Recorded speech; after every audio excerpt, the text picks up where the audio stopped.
یا صرف فرض نماز ادا کرنے سے نماز ادا ہو جائے گی جبکہ آدمی سنتیں نہ پڑھ لے؟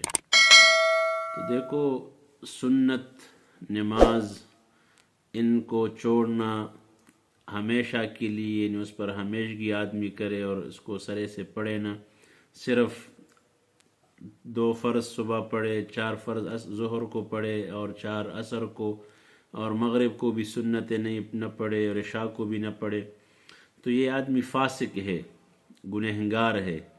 ہمیشہ کے لیے سنتوں کو ترک کرنا اس آدمی کے لیے یہ کیا ہے؟ گمراہی کا ذریعہ ہے۔ کہ اللہ کے نبی نے فرمایا جو میرے سنتوں کو چھوڑ دے گا تو گمراہ ہو جائے گا۔ تو لہٰذا جن جن نمازوں کے ساتھ جو سنتیں ہیں فرض کے ساتھ، وہ سنتیں پڑھے گا، سنت مؤکدہ۔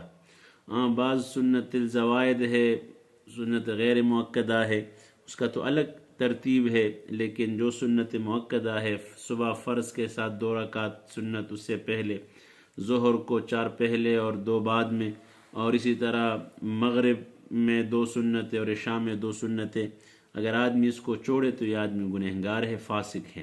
تو لہٰذا صرف فرض ادا کرنے سے آدمی کو نجات نہیں ملے گا، نماز کامل نہیں ہوگا، بلکہ پورا نماز پڑھے گا۔